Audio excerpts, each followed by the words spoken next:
Selamat pagi, siang, sore, malam, Bapak, Ibu, dan siapapun yang menonton acara kita pada malam hari ini. Kembali Eropa Bersatu berkumpul untuk menyuarakan suara diaspora Indonesia yang bergabung di Eropa Bersatu. Saya dengan Sakaria Vilgos dari Swiss. Saya Lip di Belgia. Saya Dewi Ratiskiba dari Jerman.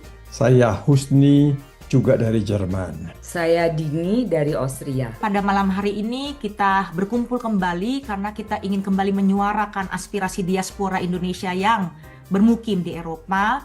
Terutama kita masih mengikuti kondisi yang terjadi di Indonesia, dan harapan kami adalah ini juga bisa menjadi satu masukan bagi masyarakat Indonesia yang saat ini sedang menyuarakan suara rakyat, untuk kami bisa menitip perjuangan ini pemerintah Indonesia agar waktunya mereka untuk berbenah. Ini kita dari Eropa Bersatu masih julid, kalau mau dibilang julid. Masih panas gitu ya terkait dengan tunjangan yang diterima oleh para anggota DPR juga DPRD yang ternyata angkanya sangat melejit. Kita juga menyoroti sejumlah persoalan terkait kualifikasi, kinerja, serta struktur penghasilan mereka yang kita yakini tidak sebanding dengan tuntutan profesionalisme dan tanggung jawab yang melekat pada jabatan publik tersebut. Dalam beberapa berita yang kita lihat, kita baca di artikel online ya, dari BBC, CNN, Detik.com, Kompas yang mengangkat mengenai rincian tunjangan yang diterima oleh anggota DPR, itu kita melihat adanya redundancy, tumpang tindih antara tunjangan yang sifatnya mirip-mirip. Contoh tunjangan jabatan dengan tunjangan kehormatan anggota DPR RI. Kondisi ini menimbulkan kesan bahwa terdapat permainan kata-kata dalam penyusunan nomenklatur tunjangan. Seharusnya tunjangan serupa dapat digabung dalam satu pos anggaran dengan nama yang jelas, transparan, serta dapat dipertanggungjawabkan. Misalnya tunjangan kehormatan jabatan sebagai anggota DPR. Kenapa kami kesannya masih julid terhadap kemewahan tunjangan DPR? Karena banyak hal. Salah satunya adalah terkait kualifikasi mereka. Tahu nggak, salah satu syarat untuk menjadi anggota DPR RI, DPRD provinsi maupun DPRD kabupaten kota saat ini hanya setara tamatan SMA, SMK, atau MA atau sederajat. Hal ini tidak sebanding dengan profesi lain yang juga berperan vital bagi bangsa. Misalnya guru. Untuk menjadi seorang guru, mereka harus memiliki ijazah S1. Tidak hanya itu, mereka juga harus memiliki studi yang relevan dengan jenjang yang ingin diajar. Setelah lulus S1, mereka masih perlu mengikuti program PPG, Pendidikan Profesi Guru. Setelah lulus, baru mendapat sertifikat, dan dengan sertifikat ini baru mereka layak menjadi guru. Sementara anggota DPR kita banyak yang masih lulusan hanya SMA atau lulusan S1 tapi tidak relevan dengan posisi yang diduduki sebagai DPR. Misalnya lulusan sastra Inggris atau psikologi, tapi duduk di komisi yang ngurusin perdagangan, pengawasan persaingan usaha dan BUMN, atau komisi yang mengurus energi, riset dan teknologi serta lingkungan hidup. Kok bisa? Padahal fungsi legislasi, pengawasan, dan anggaran tidak dapat dilaksanakan dengan prinsip learning by doing karena menyangkut hajat hidup ratusan rakyat Indonesia. Sekarang kita bandingkan pendapatan DPR dengan pendapatan seorang guru. Guru yang sekolahnya minimum S1 dan harus relevan pendidikannya dengan studi yang mereka ajarkan, serta harus menempuh sertifikasi, itu gajinya bikin sakit hati jika dibandingkan dengan anggota DPR. Sementara ada artikel yang menuliskan bahwa pendapatan seorang DPR bisa mencapai hingga 230 juta per bulan. Nasib gaji guru di Indonesia hanya memiliki gaji berkisar 1,93 juta hingga 7,32 juta per bulan sesuai dengan Perpres nomor 11 tahun 2024. Guru PNS lebih rendah lagi. Guru honorer bahkan seringkali menerima upah di bawah minimum. Indonesia pun tercatat berada di posisi terendah dalam hal standar gaji guru dibandingkan negara ASEAN lainnya, bahkan di bawah Timor Leste. Sementara wacana tentang kenaikan gaji guru hingga 25 juta per bulan sempat dilontarkan oleh anggota DPR Komisi 10 pada 8 Mei, tapi belum memiliki kepastian implementasi. Justru rencana kenaikan gaji dan tunjangan DPR lebih dahulu diprioritaskan. Ini sama aja dengan DPR senang sekali berwacana, ngomong cantik di media, tapi gak kelihatan hasilnya. Kenapa saya berani bilang begitu? Karena coba kita lihat belakangan fungsi DPR. Bukannya menjalankan fungsi kontrol atau pengawasan dan juga mengingatkan pemerintah atas berbagai kebijakan yang keliru, DPR belakangan justru tampil sebagai juru bicara pemerintah atau juru bicara parpol masing-masing ketimbang menjadi perpanjangan aspirasi dan kepentingan rakyat. Satu contoh, Saroni lagi mengusulkan KPK minta izin kepada bos parpol sebelum menangkap anggota parpol yang korupsi. Lucu kan? Sekarang ayo kita bandingkan gaji besar DPR dengan kinerja mereka. Apa bukan ironi namanya? Penghasilan besar dengan berbagai fasilitas melimpah yang melekat pada anggota dewan itu berlangsung di tengah prestasi minus dan kinerja buruk DPR. Dalam periode prolegnas 2019 sampai 2024, dari 256 RUU yang ditetapkan bersama pemerintah, hanya 48 RUU atau 18,75% yang disahkan menjadi undang-undang. Angka ini sangat jauh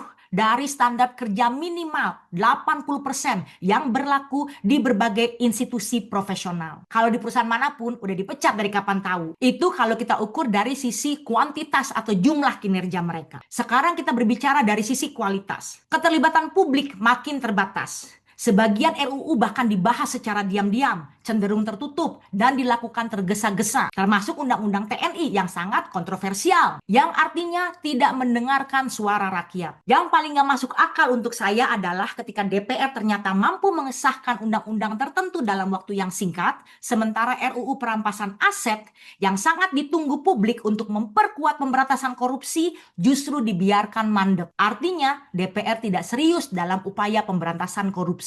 Kami dari Eropa Bersatu menuntut perbaikan kualifikasi calon DPR agar pantas duduk di kursi DPR disertai pendidikan yang cukup dan relevan dengan bidang yang diurusnya. Turunkan pendapatan DPR dengan mengurangi tunjangan yang redundant, seperti tunjangan jabatan yang intensinya sama dengan tunjangan kehormatan. Segera naikkan gaji guru agar tidak hanya membentuk wacana terus. Pastikan kesejahteraan guru tidak hanya di Pulau Jawa tapi sampai ke pelosok. Evaluasi kinerja DPR dengan menetapkan standar pencapaian minimal 80%. Anggota DPR yang tidak memenuhi target tersebut harus dievaluasi bahkan diberhentikan dari jabatannya sebagaimana mekanisme profesional di sektor lain.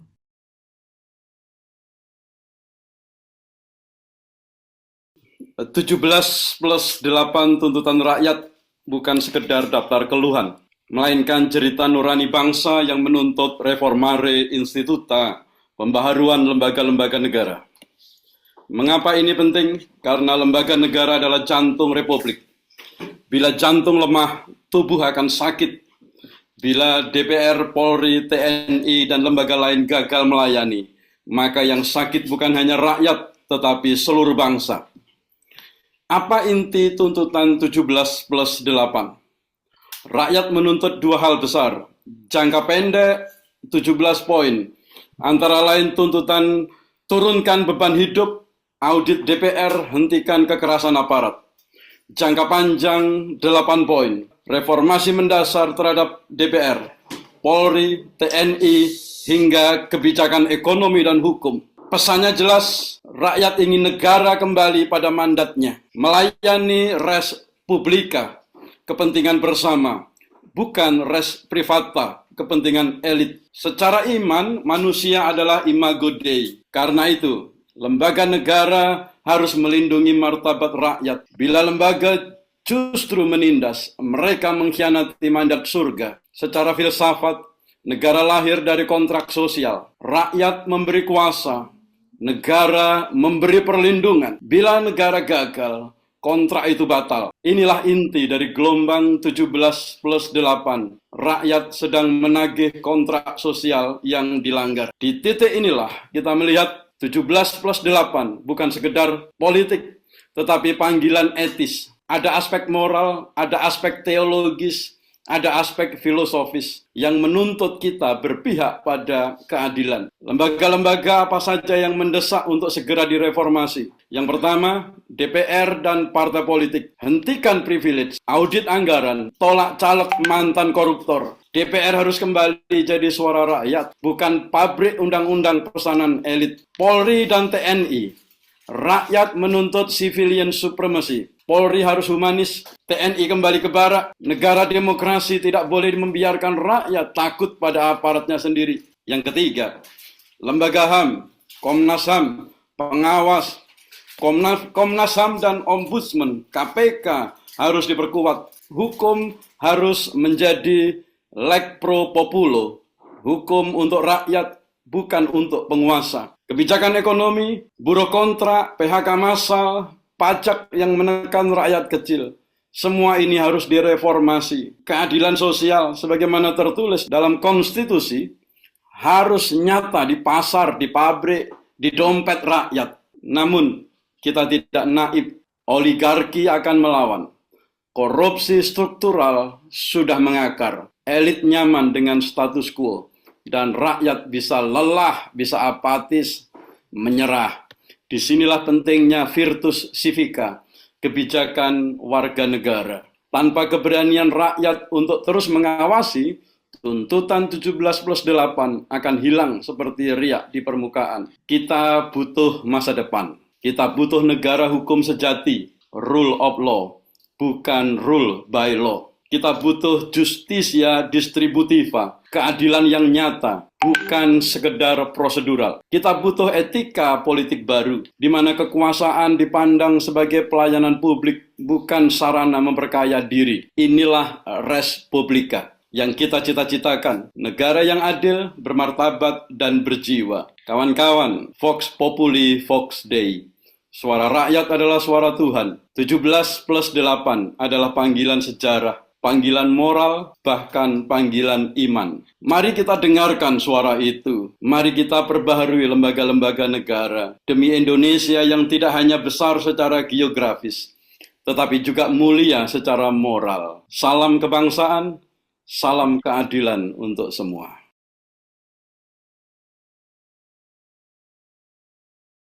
Salam damai, salam sejahtera, salam Indonesia. Seruan 17+8 adalah seruan moral dari aspirasi generasi muda. Anak-anak muda ternyata sadar akan haknya.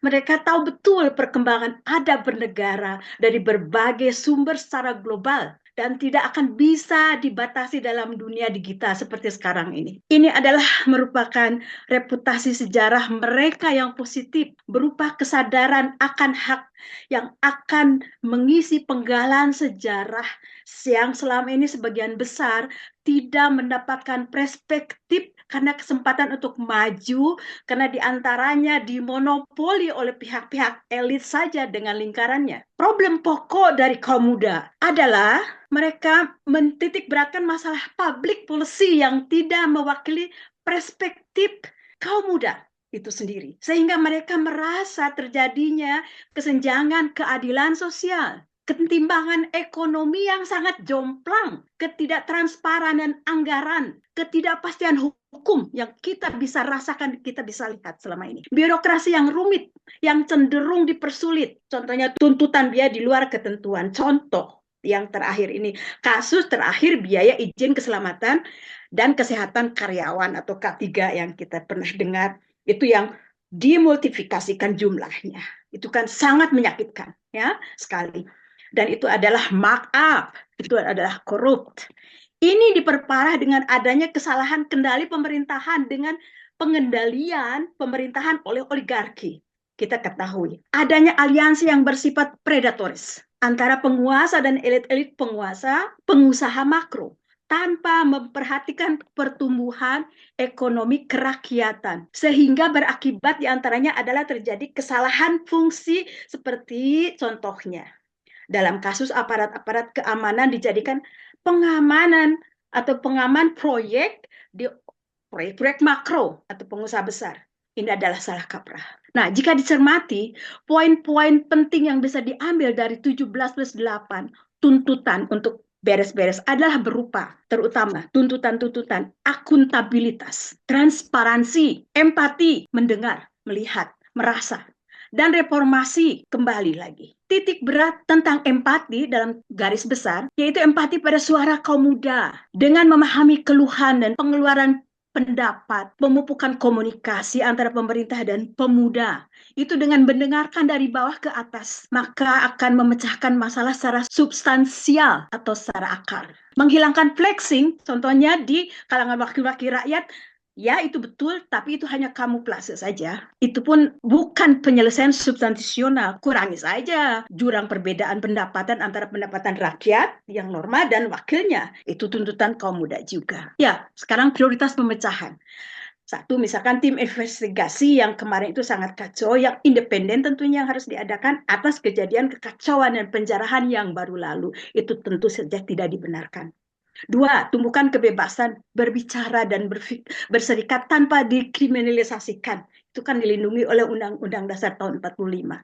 Demokrasi memang harus bicara dan harus sampai untuk mengambil suatu keputusan. Tiga, reformasi ekonomi, perubahan fiskal perpajakan, terutama perpajakan untuk sektor informal. Adalah itu faktor paling besar dalam pertumbuhan ekonomi. Nah, itu adalah juga fungsi untuk stabilitas. Itu harus baik-baik diperhatikan. Jangan sampai bergejolak. Keempat, pemborosan anggaran dihentikan. Kelima, pendidikan dan latihan keterampilan kejuruan untuk semua lapisan pemuda. Sekali lagi, titik beratnya adalah pemuda.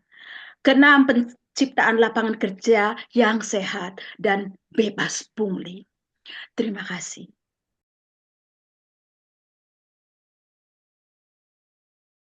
Salam untuk Indonesia cerdas. Sukseskan visi Indonesia cerdas sesuai dengan SDGs, The Sustainable Development Goals atau pembangunan yang berkelanjutan.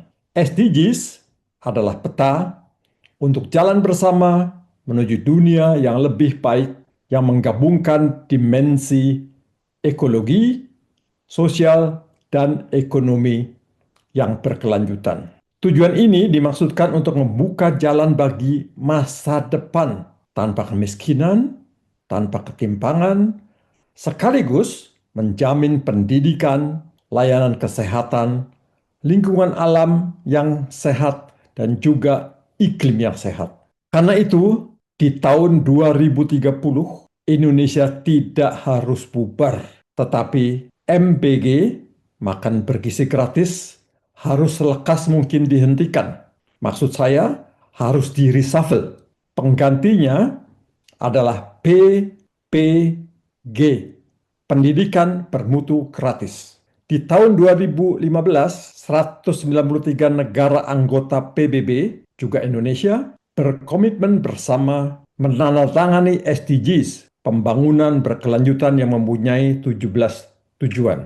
Tujuan-tujuan ini juga dikenal sebagai tujuan global, merupakan bagian dari Anggota 2030 dan berlaku sama untuk semua negara karena mereka harus berkontribusi bersama untuk masa depan yang lebih baik dan lebih berkelanjutan. Apa itu? 4 dari 17 tujuan SDGs itu.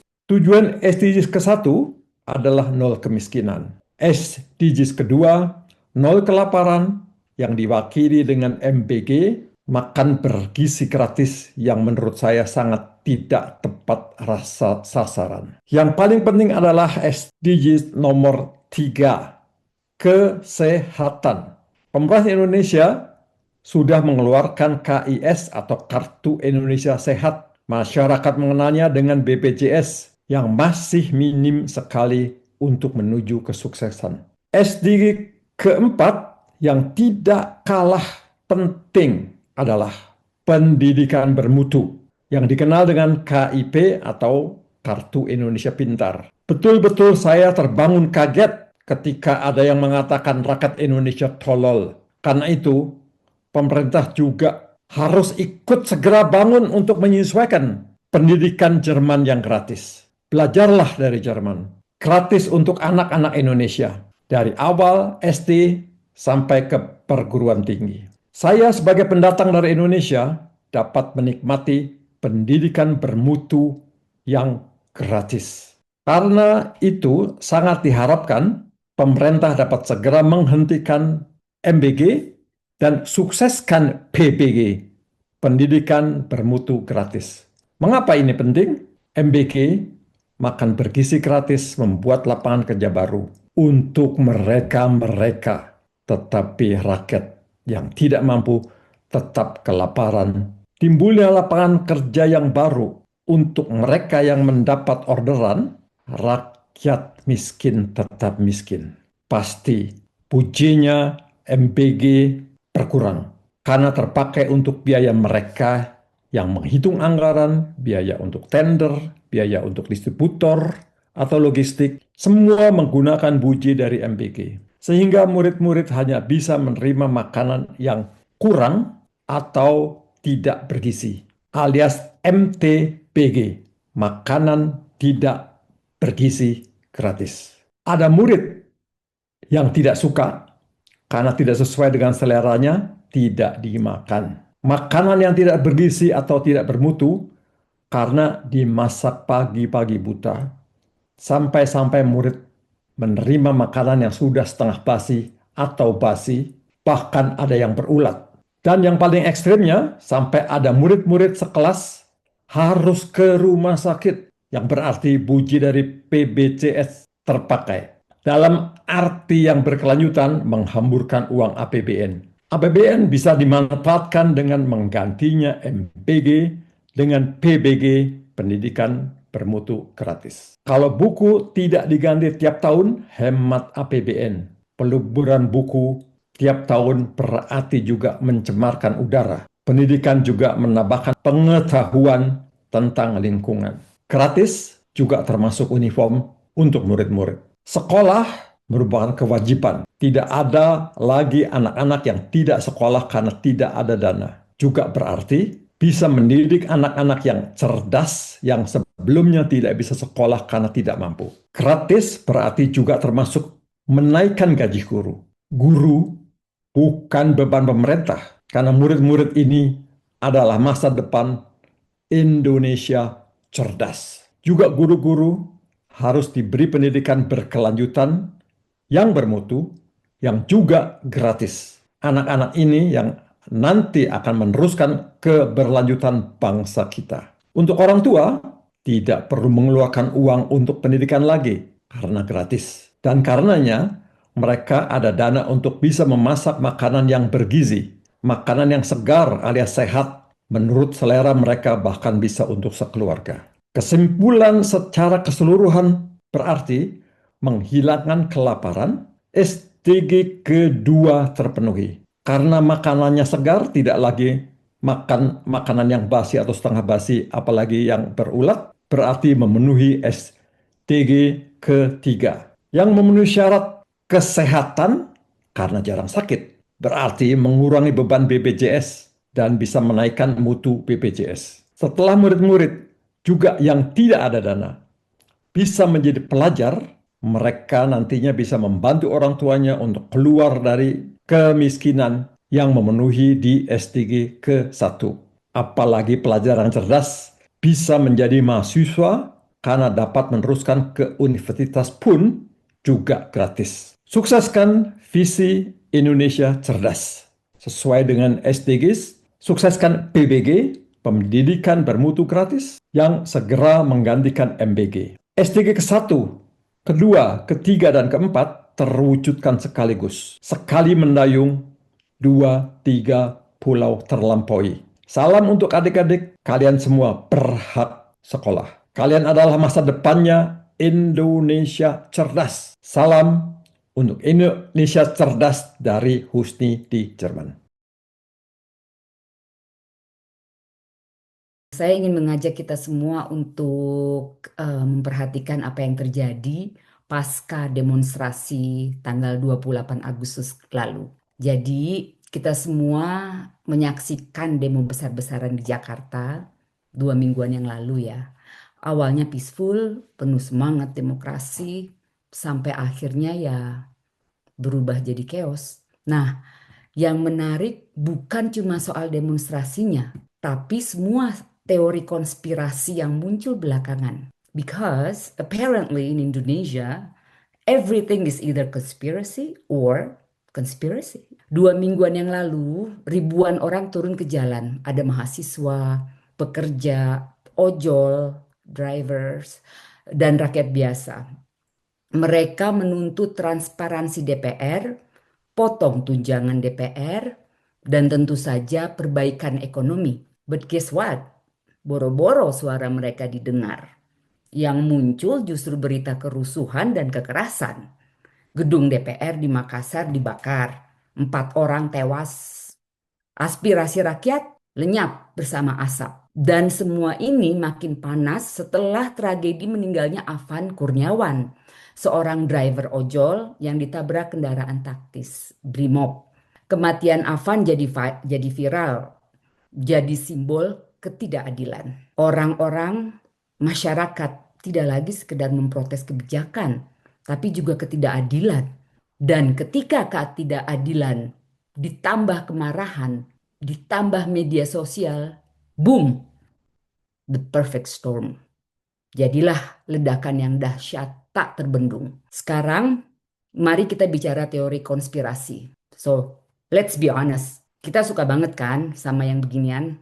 Ada yang bilang kerusuhan ini dimanfaatkan untuk mendiskreditkan rakyat, supaya publik mikir, lihat tuh, kalau rakyat demo, ujung-ujungnya rusuh. Convenient, right? Ada juga yang bilang justru pemerintah yang sengaja dibikin jelek lewat provokasi, biar rakyat nggak percaya lagi. Pertanyaannya, jadi siapa sih yang main di belakang layar? Well, pilih tokoh penjahat favorit kamu. Bahkan ada laporan bahwa provokator medsos ikut memperkeruh suasana, menyebar kebencian lebih cepat daripada TikTok.